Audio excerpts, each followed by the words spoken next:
All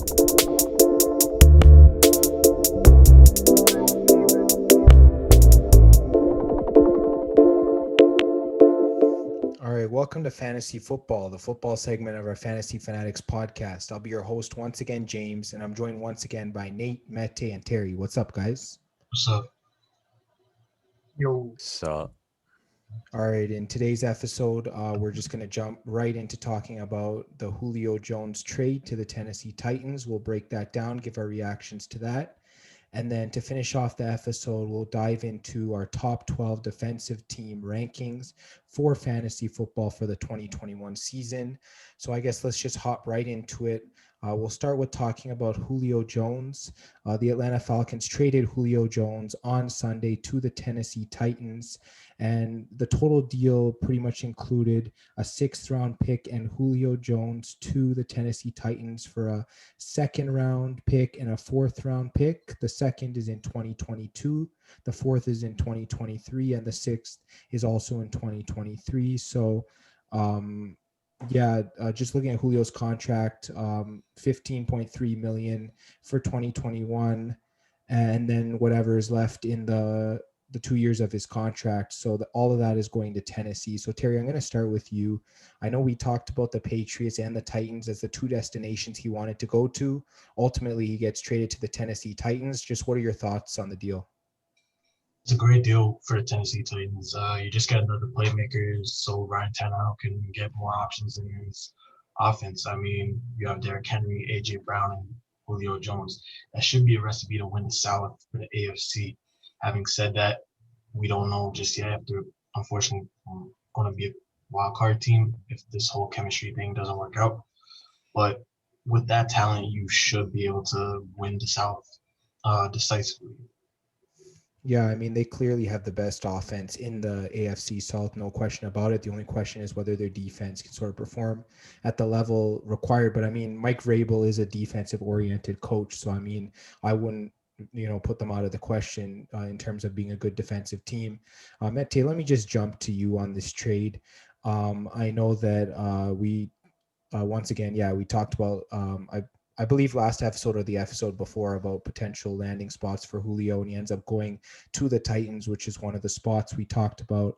I guess, what do you think of, his value to both the team and his value in fantasy football? like Terry said, this is a great deal for the Titans. I believe his Julio Jones's value himself will kind of drop because the Titans like to run a lot, and I believe that Matt Ryan is a better quarterback than Ryan Tannehill, and I think this would help Tannehill's fantasy value actually, now that he has a better weapon. And I know I said that the Titans like running, but I feel like with the acquisition of Julio Jones, they should start throwing more. Yeah, I definitely think that he lands in a spot where maybe his quarterback doesn't throw the ball as much as Matt Ryan, but I do think Tannehill is a pretty effective quarterback in his own right. I mean, he's very good with his legs as well, so that's one thing that can factor in on the play action and so on. Nate, just getting to you, I guess just give me your thoughts on the trade. I know we definitely talked up New England quite a bit. We also talked up Tennessee. I guess just how do you feel with him going to the Titans? well, I mean, guess it's pretty good for both sides, especially for the Titans. Obviously, it's a steal. It's I feel like I'm not really too sure why the Falcons decided to go ahead with this trade, but I guess we'll have to see in the future how it unfolds.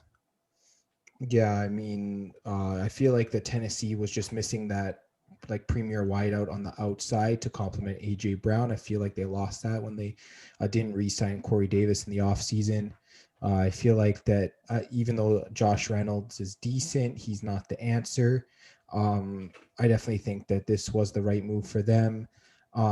With what they gave up, it wasn't too bad, but I guess considering his contract and his age, I think the deal is pretty fair on both ends. I mean, I'm not going to knock Atlanta for doing it. It's clear that Julio and the Falcons were headed for a divorce, and they made it happen sooner rather than later. They didn't let it carry on, similar to situations like Deshaun Watson and Aaron Rodgers. So Yeah, good on the Falcons, and I think Julio landed in one of the spots that he really wanted to, and I think he'll be a pretty good wide receiver this year. I think I should have him in my top 12 for half point PPR. I mean, even with AJ Brown there, I think AJ Brown's value drops a little bit with Julio coming there, but I don't think Julio's value, gets diminished at all, because I feel like that.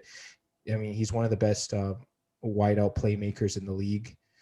Big bodied wide receivers. You really can't do anything about him in terms of one-on-one coverage. You got to double him up usually. So I think he'll find a way to produce for himself either way. So I think it was a great trade overall. And I think we can just move into our defense rankings for fantasy football. We just ranked our top 12 since most squads in standard leagues only carry about one defense. So I think top 12 is justified. Obviously, we can talk about sleepers and stuff at the end. But Nate, I'm going to start with you here. What are your top 3 defenses heading into this year's fantasy season? Well, I think it's going to be a little controversial, but I think Tampa Bay Colts and Saints would potentially be top 3, mainly because of their schedules. I think both Tampa Bay Colts and Saints, they had, they were all top 10 in defense or top 12 in defense last year, and they have a much easier, well, Tampa Bay especially has a much easier schedule. So they have a chance to, I guess, jump for the top spot. And it's kind of a similar situation for the Colts and Saints. Yeah, I think that strength of schedule is very important when it comes to ranking defenses. And then you talked about those 3 teams. They all have playmakers on the defense that can contribute to sacks and interceptions as well. So I think that definitely factors into it. Terry, let me just get your thoughts on who your top 3 defenses are this year. Top 3 defenses going into next season have to be the Los Angeles Rams, Pittsburgh Steelers, and Washington football team. When you look at when you look at the LA Rams, I mean, they don't have the depth compared to most of the top 5 defenses in the league, but it doesn't usually matter when you have one of the most disruptive defensive players in this NFL. Aaron Donald is just a freak of nature. You basically got to put 2 offensive linemen on him majority of the time when you watch videotape in the trenches. And having said that, you also got guys like Leonard Floyd who have wonderful careers. When Aaron Donald has to be respected with double and triple teams in the offensive trenches. Having said that, you also got a star cornerback known as Jalen Ramsey in their secondary. And with the new defensive coordinator, I believe name is Raheem Morris, I feel like the Rams will be one of the better defenses. And I believe their strength of schedule is around probably the top 10. With the Steelers, on the other hand, yes, everyone complains saying they're a paperweight contender going into last year near the end of the season, but remember, they didn't have the official bye. Having said that, you got guys like TJ Watt, Cameron Hayward, Stefan, I apologize for butchering a lot of names this episode, but Twit, I believe. This Steelers defense can still be a top 3 defense in the league. The reason why I didn't put them at first is when you look at fantasy, a majority of the time, the top defense does not finish in first in back-to-back years. So this is the reason why I have them outside the top, being the top defense. Washington football team, on the other hand, these guys are just coming out of nowhere right now. And with second overall draft pick Chase Young, everyone is starting to take notice. Along with guys like Montez Sweat and Jonathan Allen, this front 4 is dangerous. And their secondary gets a boost too with former Bengal William Jackson, and with guys like Kendall Fuller that are still currently on the team. You also got guys like Bobby McCain that signed in the offseason at safety, and they used the first-round draft pick on, I believe, Jamin Davis, and apparently he had like over 100 tackles in 10 games, so you got to be aware of that. Yeah, absolutely. I think that those defenses are really solid. I'm actually surprised that both of you had actually 3 different teams there at the top. There is a lot of parity heading into this coming fantasy season in terms of defenses. You almost can't go wrong with any of the top 10 or top 12. Any one of them could finish inside the top 5 this year. Mete, let me get to you for your top 3. All right, so my 1 and 2 are the same as Nate's. I have Tampa Bay at 1, Indianapolis at 2, and my third place is the Washington football team.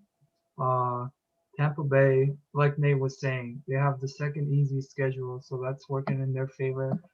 They got great defensive players like Ndamukong Suh, Jason Pierre-Paul, Devin White, Shaquille Barrett, Levante David, Antoine Winfield. So they got a lot of depth in the defense position, and I believe they're in one of the easier divisions in the league. So they're going to be playing teams like the Saints twice, the Falcons. Now that they don't have Julio, they become an easier matchup, and then they also have the Panthers. So that's also another easy matchup for them.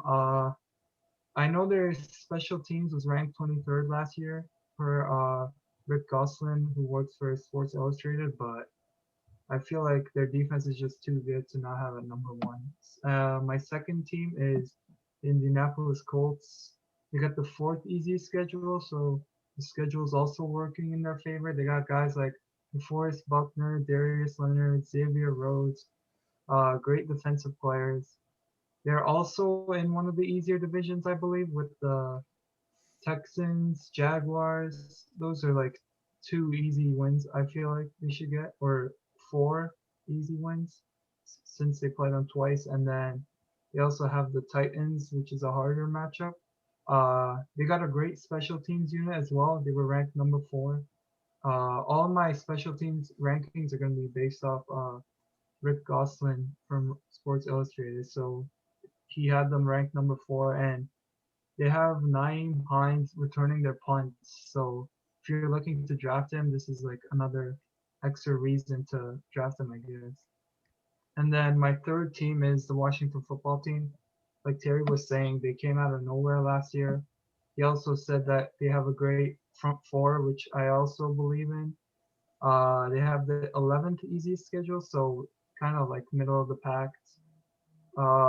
They were in the weakest division last season, so they got that going in their favor. They're going to be playing the Cowboys, the Giants, and the Eagles twice. And then, like Terry said, they got Chase Young, Montez Sweat, Landon Collins, Kendall Fuller. They have a great defense. So the only thing against them is their special teams is ranked 25th.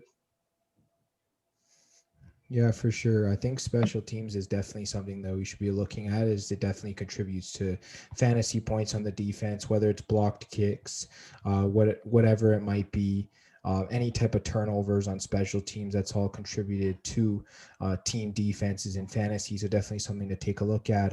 One stat that I generally like to use when I'm ranking defenses is points allowed. I feel like that if you're a defense from a really good team, and you're winning a lot of games, sometimes they're high scoring games, but usually you will have a defense that's not going to allow a lot of points. So that's definitely something I've taken into consideration. But when I was ranking my top 3, I have Pittsburgh, the LA Rams, and the Tampa Bay Buccaneers. For Pittsburgh and the LA Rams, I will start with Pittsburgh. They were involved in a lot of low scoring games last season. Obviously, when you're not allowing a lot of points, you're going to be in position to get a lot of fantasy points. I know they put up 182 fantasy points in 2019 and then 148 in 2020. So definitely they were a top 3 defense last year in fantasy. Yeah, I mean, their defense is just loaded.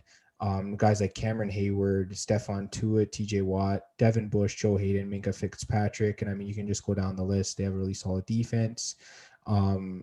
Honestly, guys like Deontay Johnson returning punts and all that. I mean, he's really solid. He's very elusive, one of the best route runners in the league.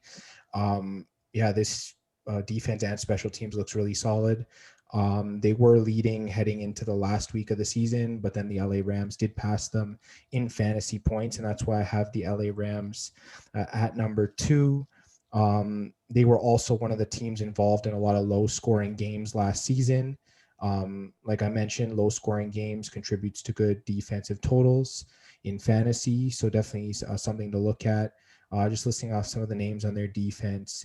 Obviously, Aaron Donald is the main guy there. But I mean, they got guys like Leonard Floyd, I mean, Jordan Fuller, Jalen Ramsey. I mean, there's just so many guys. They have the best punter in the league, in my eyes, Johnny Hecker. I mean, when you're consistently pinning teams at the 1 or inside the 10, I mean, it's going to be really tough for them to score on you. So I think that definitely benefits the Rams a lot. Obviously, their schedule might be a little tougher being in the NFC West, but I think that they were even able to limit teams like the Seahawks and the Cardinals in terms of points scored. So definitely the Rams should be a top 3 team on defense in my eyes. And then just looking at the Tampa Bay Buccaneers, obviously we saw what they did in the playoffs. And I mean, in the season, they were involved in some high scoring games. That's one of the only issues I have with them. Their schedule could have made me put them at number 1, but I'm just a little bit concerned with some of the scoring that they allowed last season. Obviously, a lot of playmakers on that team: Shaq Barrett, Ndamukong Suh, Vita Vea. I mean, Antoine Whitfield, Devin White, Levante David. I mean, I can just keep going on and on. They have a lot of playmakers there on the defense.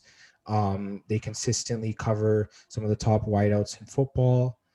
And yeah, like one of you mentioned, Tampa Bay's schedule is just very favorable. So I have them at number 3. Terry, let me get to you now for your 4 to 6. I believe around 4 to 6 I had, I can't remember off the top of my head, but I think I had Tampa Bay, the Ravens, and surprisingly the Broncos. With the Bucks, I mean, you guys already put the nail on the head, and Nathan said it last episode. I believe the commissioner just gave the champs the easiest schedules out of most defending champs. And with that being said, they're just trying to make a back-to-back championship run. Antoine Winfield's going to be a year wiser. Vita Vey, hopefully he avoids another injury. And I mean, you guys already mentioned most of the playmakers on the defense, so I basically don't really have to mention it.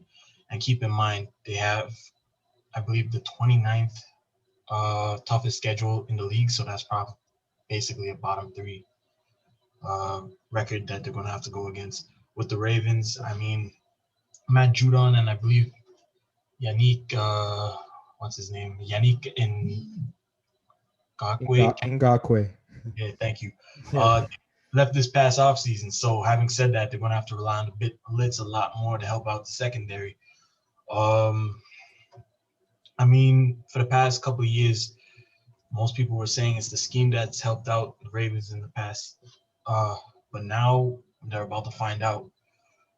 You do have guys like Classics Campbell, Brandon Williams, and I believe Derek Wolf, his name is. They're wonderful rushes, so hopefully they can still keep it up.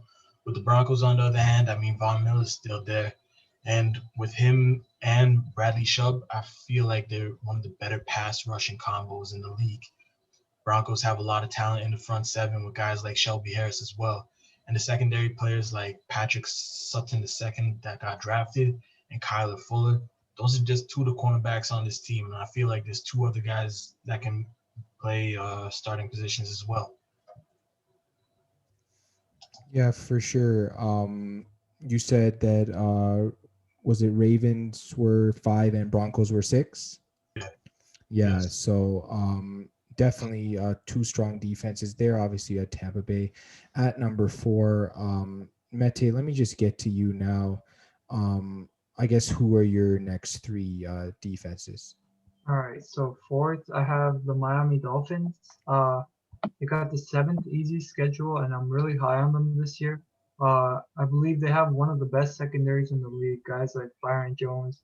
They picked up Jason McCourty, and they have Xavier Howard leading interception last season, and who led the league in interception. Sorry, I phrased that terribly. Last season, and then they were also ranked 7th in special teams, so they have a great special teams unit, and their punt returner and kick returner is Jakeem Grant. So if you're looking to draft him, here's an extra reason why. My 5th team is Buffalo. They have the 10th easiest schedule, reigning AFC East champs. I believe they have one of the best safety combos in the league with Micah Hyde and Jordan Poyer. They also have Tre'Davious White Tremaine Edmonds, Matt Milano. That's a great linebacker combo as well. And they did lack in quarterback pressure last year, so I'm hoping they'll pick up on that. And then they had the eighth best special teams unit. And then my sixth ranked defense is the New England Patriots. So I have three straight AFC East teams. They got the 15th hardest schedule. Guys like Kyle Van Noy, Dante Hightower, that's a nice linebacker combo there. Casey Jackson, Devin McCourty, Stephon Gilmore. That's also a great secondary. And they had the best ranked special teams. So that's also a great positive to have for them. Yeah, absolutely. I think that New England's definitely getting healthier this season, and I guess the AFC East is a little bit more wide open than I guess people are expecting. So that's definitely something to keep an eye on. Some good defenses there. And Nate, let me get to you for your 4 to 6 defenses for fantasy. So my 4 to 6 is Washington, Pittsburgh, and the Rams. Washington, I believe they were top 5 last year, and they're right in the middle in terms of strength of schedule. I think they're tied with another team for 15th. So they also have a pretty high ceiling in terms of defense. So I think they should be able to keep that 4th spot going forward. And for Pittsburgh, as strong as that team is, I think their defense was ranked number 1 last season, and they were the leaders in like multiple categories, but their schedule is just looking like really tough. I think they face the Bills the first week, they face the Packers, they face the Broncos, and apparently Aaron Rodgers might get traded to the Broncos. I think that's like a rumor. So either way, they're facing Aaron Rodgers. They're facing the Seahawks, the Browns 2 times, the Ravens 2 times. They're facing the Chargers. They're facing the Titans with Julio Jones. They're facing the Chiefs. So they really have their work cut out for them. Are they top 5? Most likely still, just because they're so good at defense. They're called Blitzburg for a reason. So they're going to show us why. And honestly, they also have one of the highest ceilings out of all the defensive teams. They could easily be first, but the schedule is just kind of making me look kind of concerned for drafting them at first, just in case they don't hit that first again. And the Rams, that's kind of like a similar situation. I think they were also leaders for multiple categories as well. I think in terms of I think yards allowed, they were one of the lowest, if not the lowest as well. So that's always a good thing. And they're one of the leaders for sacks as well, which is also really good. It's like a really good combination, but it's kind of a similar situation as the Steelers. They're in a tough division, so we'll see. We'll have to see how far to their potential they can play. And yeah, that's my 4 to 6. Yeah, for sure. Definitely having top end defensive players like TJ Watt and Aaron Donald make Pittsburgh and LA definitely top contenders in terms of defensive teams. For my 4 to 6, I'm going to start with the Baltimore Ravens at number 4. I mean, this team has just been so consistent in fantasy football over the years. 2019, 154 points. 2020, 141 points. This team's most likely going to be a playoff team. The defense is so solid. Guys, I think someone mentioned Derek Wolfe, Brandon Williams, Calais Campbell, Patrick Queen, Tyus Bowser, Marcus Peters, Marlon Humphrey. I mean, this defense is just loaded. I know they did lose Matt Judon, but I think they have enough depth to cover up for their loss of him. So I'm not concerned at all with this Baltimore team. They should be a top 5 defense once again in fantasy football. And then at number 5, I have the Indianapolis Colts. Their schedule is pretty favorable. And I know that they did lose some playmakers on the defense. Like I believe Danico Autry is gone. A couple other players are gone as well, but I still really like what their defense brings to the table. I mean, they drafted Kwity Paye. Obviously, you should slide right in there at defensive end to replace Autry. I mean, they have DeForest Buckner. They have Darius Leonard, Julian Blackmon, Xavier Rhodes, Kenny Moore, and so on. So, I mean, they do have some playmakers there. They will have four pretty easy matchups in their division, like Mete was saying, with the Texans and the Jaguars.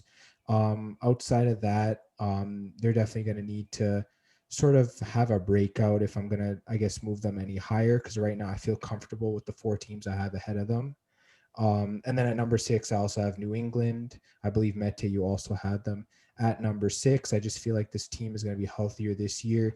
You mentioned a lot of the playmakers on the defense. We talked about Matt Judon.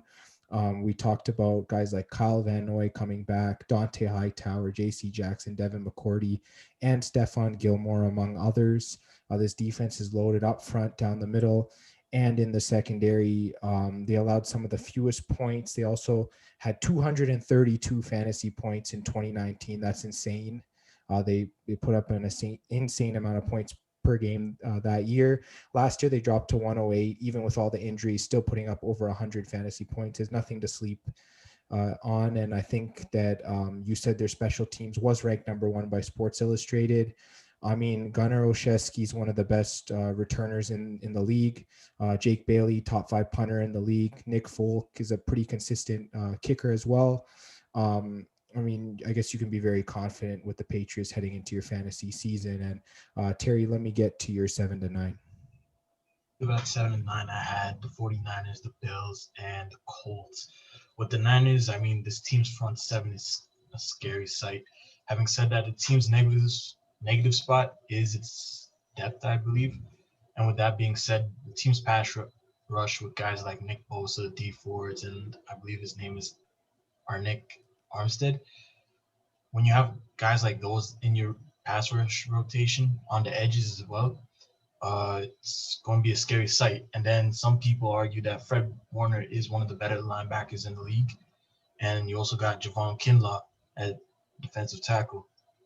Having said this, I mean, we've seen what this front 7 and not even front 7, the front 4 did to the Kansas City Chiefs in that Super Bowl. So just pay attention to this team on defense this upcoming year when they're healthy. With the Bills, on the other hand, I mean, there's a lot of young talent. AJ Esparza, I believe his name is, Gregory Rousseau, and Carlos Basham Jr. They all represent the youth and the depth that these guys have. They also have Jerry Hughes and Mario Addison on the edges still, so we may see a big defensive and rotation down in Buffalo. Let's not forget the Bills still got Tre'Davious White at cornerback and Micah Hyde in the safety position. And let's not forget as well at the linebacker position, Tremaine Edmonds. With the Colts, DeForest Buckner is probably the biggest key point in this defense. Yes, a lot of younger players are going to have to be relied upon. Guys like Kwity Paye, as James mentioned, I believe, and several other players are starting roles. For example, Isaac Rochelle and I believe Tyquan Lewis. They just signed Xavier Rhodes, as mentioned a ton of times, and they still got Darius Leonard. Xavier Rhodes, and they still have Darius Leonard. Yeah, for sure. Definitely some formidable defenses there. I mean, just judging by some of the rankings here, I mean, we're all over the place with these defenses with how we feel. So I think there are a lot of solid rosters. Mete, I'll get to you for your 7 to 9. All right, so my 7th ranked defense is Los Angeles Rams. I know you guys are really high on them. I just dropped them down because their schedule's kind of hard. They have the 12th hardest schedule. Like you guys were talking about, they have Jalen Ramsey, Aaron Donald, Leonard Floyd, great defensive players. So they could have the sacks leader in Aaron Donald and the interceptions leader in Jalen Ramsey easily. And they have the 30th ranked special team, so that's not working in their favor. And another reason why I have them so low is because they're playing in the NFC West, I think. They got teams like San Francisco, Seattle, and Arizona twice. So, I mean, all 4 of their teams in the division could be playoff teams easily. And then following up, number 8 is another NFC West team, San Francisco 49ers. I also dropped them down because their schedule's kind of rough, 13th hardest schedule. Like we were saying, they have a great defensive line and Nick Bosa, Eric Armstead, D Ford, and pretty good cornerback in Jason Verrett. They also have a rough special teams. They were ranked 27th, and like I was saying, they're playing in probably the hardest division in the NFC West. And then number 9, I have Pittsburgh Steelers. You guys are high on them. I'm kind of low on them this year. They have the hardest schedule. We were talking about their pass rushers, T.J. Watt, Cameron Hayward. They got a good linebacker in Devin Bush, Joe Hayden, Micah Fitzpatrick. They also have a great secondary, and their punt returner Deontay Johnson could make some noise. They were ranked 18th in the special teams, and like I said, I'm only low on them because their schedule is the hardest this year. Yeah, for sure. I definitely think that that's something to take into consideration. And I guess, Nate, just getting to you on your 7 to 9, who do you have? So for my 7 to 9, I have Miami, the 49ers, and the Ravens. For Miami, they also have a lot of potential. They have a really favorable schedule this year. I think they were one of the leaders in terms of turnovers. They get a lot of interceptions, which is really good, especially this year. And yeah, I guess based on that and their based on that and their strength of schedule, I think they should be 7th, if maybe higher, but I just had to put them on 7th. 49ers, I put them at 8th. I think they were 7th last year. Again, I think they were 5th in terms of yards allowed. Yeah, they were like one of the leaders in terms of yards allowed, if I remember correctly. And I think that was also with a roster that wasn't fully healthy. So their roster should be fully healthy this year, and they should be able to do a lot better. But they're also in a very tough division. I believe with the Rams and with the Seahawks. So it's going to be pretty tough, but we'll see how far they can go. And I guess the Ravens at 9th. I'm just kind of concerned about their passing defense. In terms of their line's really good, but just not too sure about their passing defense. So I'll put them at 9th. Right, for sure. Yeah, definitely looking at some of the teams that you have here. So a lot of consensus among us. It's just in a different order, obviously. I guess for number 7, I'm going to have the Washington football team. I believe they were a top 5 fantasy defense last season. I believe they had 127 fantasy points. They were up by almost 30 points from the season before, actually over 30 points. I mean, this defense is very young, and they're getting very good too. I mean, having Chase Young there, Jonathan Allen, Montez Sweat. Obviously, their safeties, Cameron Curl and Landon Collins, really solid. Jimmy Moreland and Kendall Fuller there at corner. So, I mean, we really can't sleep on this defense. They're really solid. They put a lot of pressure on the defending champions, the Tampa Bay Buccaneers, in the playoffs. They're another one of those teams that plays a lot of low-scoring games, so that's definitely something favorable for fantasy in terms of not allowing points. For number 8, I have the San Francisco 49ers. They definitely could be a top 3 defense. I'm just unsure how they're going to play coming out from their injury-riddled season. I mean, they were solid the year before, having 163 fantasy points, which was only second to New England that year. But then they dropped all the way to only 90 fantasy points. So I have to be a little bit conservative with them, not ranking them inside the top 5. But I mean, they have a lot of playmakers on the defense. Guys like Eric Armstead, Javon Kinlaw, Nick Bosa, Fred Warner, Jason Verrett, Dante Johnson, and others. And I mean, Richard Sherman might even return as well. So if he does, that'll definitely be a boost to their secondary. I mean, this team's great at creating turnovers, getting sacks, interceptions. So definitely a team that can't be slept on heading into the 2021 season. And then at number 9, I have the New Orleans Saints. I know not everyone is high on the Saints this year, but this team is very well coached. They are usually a top 10 defense every single year. Guys like Cameron Jordan, Demario Davis, Just going down the list, Marcus Williams, Marshawn Lattimore, Malcolm Jenkins. I mean, this defense is really solid, especially that secondary. And I guess this is another one of those teams that doesn't play too many high-scoring games. They tend to keep the scoring down, which is a good thing for fantasy. Definitely can cause a lot of turnovers. Guys like Cam Jordan and Demario Davis with the sacks. Definitely a defense that you can't sleep on. So I do have them at number 9. All right, let's just get into the 10 to 12 defenses now. Terry, I'm going to start with you. Who do you have at 10 to 12? 10 12, I believe I had the Patriots, the Dolphins, and Saints. Patriots I just put here because I know you're a Pats fan out of all of us. I also keep them above the Fins and the Saints just because of their offseason. I mean, Matthew Judon, Kyle Van Noy, Devon Godshow. I believe they also signed probably Christian Barmore as well. And let's not forget, they also have guys like Stephon Gilmore, Dante Hightower, and I think Devin McCourtney's still on the team. Having said that, the Dolphins, they're going to have to rely on Emmanuel Ogbe, I believe, and Jalen Phillips in the pass rush. Jalen Phillips did have a couple of medical flags, but if he does turn out to be a healthy defensive lineman, he's going to be the best out of this draft class when it comes to the pass rush. They also drafted Javon Holland, I believe, who could play probably anywhere in the secondary, but that's up to Flores down in Miami to figure out.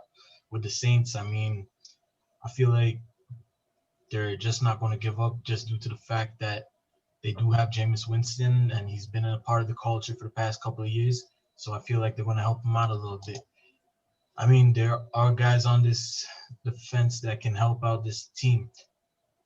Cameron Jordan, I believe Marcus Davenport, Pete Werner, if he's still on the team, Demario Davis, Marshawn Lattimore, Patrick Robinson, if he's still signed.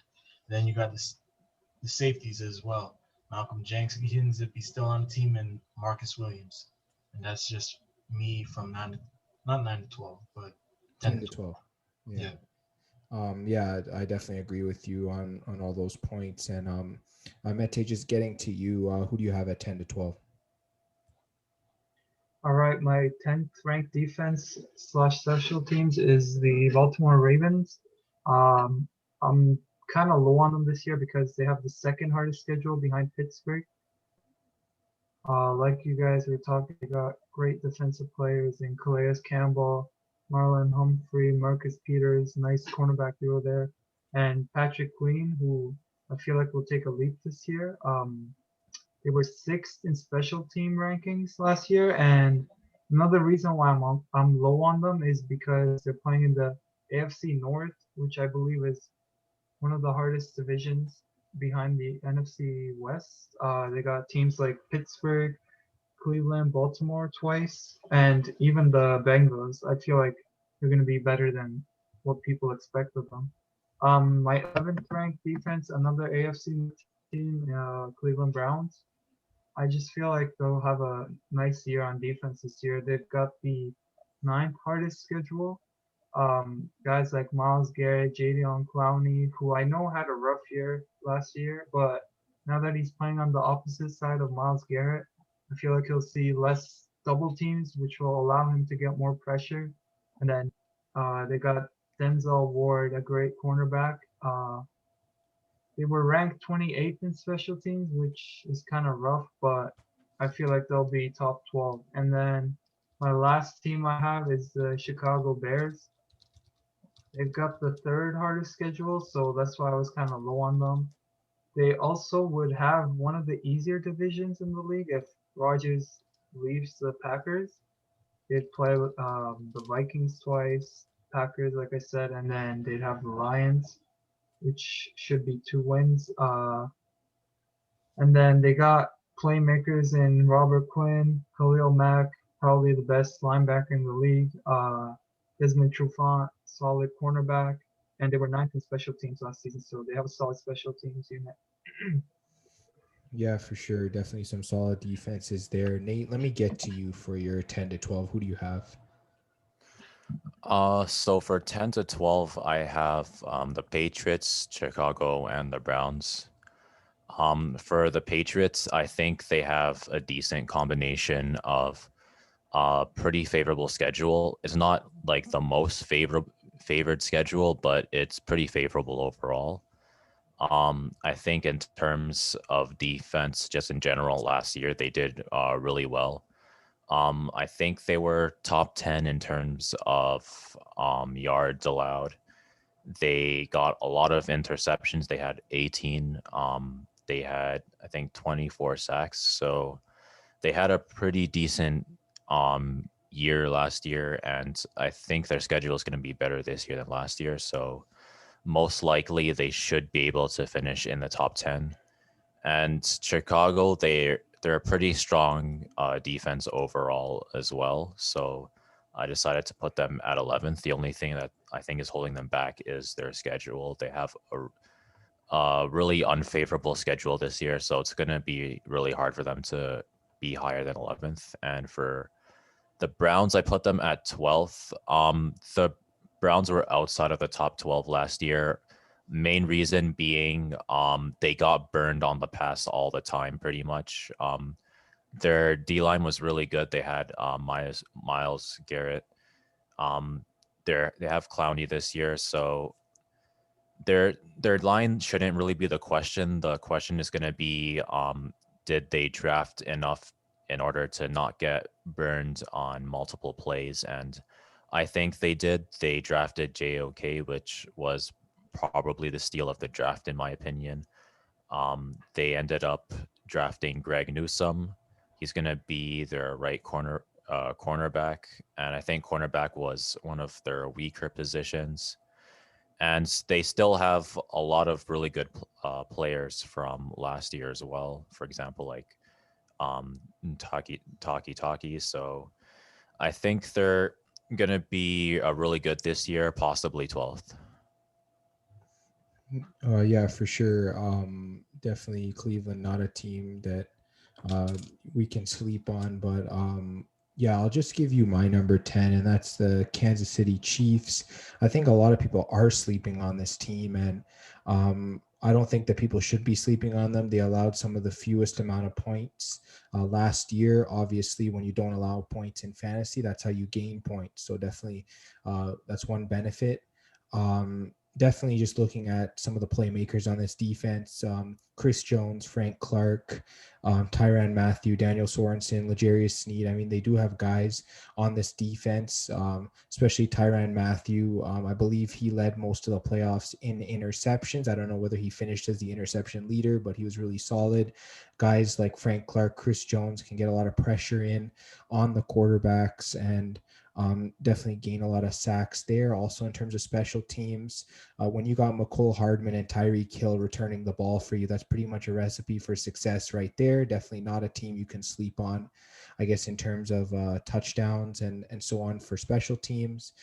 They definitely have a very solid special teams overall when it comes to punting and kicking as well. So yeah, I just couldn't have Kansas City outside my top 10. I believe they'll pretty much be drafted in almost every league, and they definitely should be. And then number 11, I have the Miami Dolphins. They had a huge jump last season in terms of fantasy points. They jumped from 53 up to 143, so a full 90-point jump there. Really solid. This defense is very young. Some of the vets got cut from this team. That's the only issue I have with placing them a little bit higher.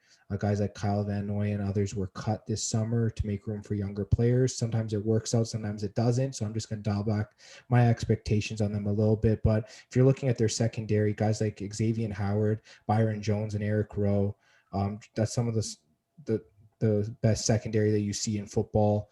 I mean, they still have guys that can generate pressure like Christian Wilkins and Jerome Baker and others. So definitely not going to sleep on this defense. And number 12, I have the Buffalo Bills. I wanted to have them a little bit higher, but I'm just concerned a little bit from last season with some of the point totals that this defense gave up. I can't have them outside the top 12 because of how good the offense is on this team, which keeps the defense off the field. Definitely something that you want for fantasy. When your defense is not on the field, they can't allow points. So definitely something to keep an eye on. They do have playmakers on their defense: Jerry Hughes, Ed Oliver, Mario Addison, Matt Milano. I know someone mentioned Tremaine Edmonds, Trey White, Jordan Poya, Micah Hyde, and others. I mean, like this defense, there are playmakers. You can't sleep on them. And yeah, Buffalo's just been very consistent last couple years. 134 points in 2019 and 118 in 2020. So definitely right in that solid top 12 level right there. And then I guess we can just get to some sleeper defenses that weren't in your top 12s. I guess any that either you have listed or come to the top of your head. Terry, I'll start with you. Well, with me, since I didn't rank the Chiefs on this defensive list, I got to put them up there. I mean, sometimes when we think of the Chiefs, you always got to think about the offense. But then in fantasy, you always got to realize that the less time the defense is on the field, the less time they have to cost you points. Uh, Outside of the Chiefs, I probably think of the Chicago Bears as well. I mean, let's not forget Khalil Mack is on this team, and then he is a dominant pass rusher. Outside of those two, not really that much else when it comes to the top of my mind, but probably when OTAs and the preseason starts to come along, we'll start to hear more and more defenses building themselves up. Yeah, for sure. Definitely two teams that they might go borderline top 12, but definitely a lot of playmakers on those teams. And I guess I'll just get to you, Nate. Any sleeper teams that you might have either on paper or off the top of your head? I guess the Bills, Kansas City, and the Cardinals. For the Bills and Kansas City, they can basically turn on their playoff mode defense anytime they want, and if they do that, they're gonna end up having like crazy numbers. So if, like, for example, you don't like Chicago or the Browns, you don't think that Denzel Ward and Greg Newsome are gonna be enough, you can always go with the Bills or Kansas City, depending on if they're available that far in the draft. But I guess the Cardinals are also another team that I think people aren't necessarily going to take a look at this year. So if you're, like, for example, in the 11th or the 12th spot, that's probably going to be the Cardinals are going to be, like, I guess, a team that you can also take a look at as well. I think they had 48 sacks last season, and their allowed yards per game was pretty decent, and they had an okay amount of interceptions. So if there's some people that you like that were already taken, you can take a look at the Cardinals. Yeah, I mean, I guess I have Cleveland here on my, I guess, outside my top 12 teams. And I think they could easily go ahead of Buffalo, I guess, just because of the playmakers on their team, like Myles Garrett, Jadeveon Clowney, Malik Jackson. I mean, guys, they drafted JOK, Denzel Ward's here, John Johnson. You mentioned Greg Newsome. No one mentioned Greedy Williams because of his injury last year, but I think he's a very solid corner. And then, yeah, like this whole defense is full of playmakers. They could easily surprise people this year. Definitely, if you're looking for a bit more upside, I think Buffalo might be the better, just overall conservative drafting team. And then maybe if you're looking for a bit more upside, you can definitely ride with Cleveland. I mean, someone mentioned the Broncos. They were also on my sleepers list as well. Definitely a lot of good talent on that team. Definitely, they have been a solid defense in terms of their identity over the course of the past 10 years or so. They've always been known to have a solid defense. Shelby Harris, Bradley Chubb, I mean, Von Miller, Patrick Surtain, Kareem Jackson, Kyle Fuller, Ronald Darby, Justin Simmons, probably one of the best defensive players on their team. I mean, their defense stacked all over the place. They just need to put it together against three top offenses in their division, the Chiefs, the Raiders, and the Chargers. I think that's what keeps them outside of my top 12. The six tough games they have in their own division. And then Bears, I think you guys covered most of it. Khalil Mack and all the weapons there on defense. They're just involved in a lot of low scoring games as well. Then I also have the LA Chargers here. I don't think anyone's given some love to them yet, so I'll do so. They definitely have a solid up and coming defense.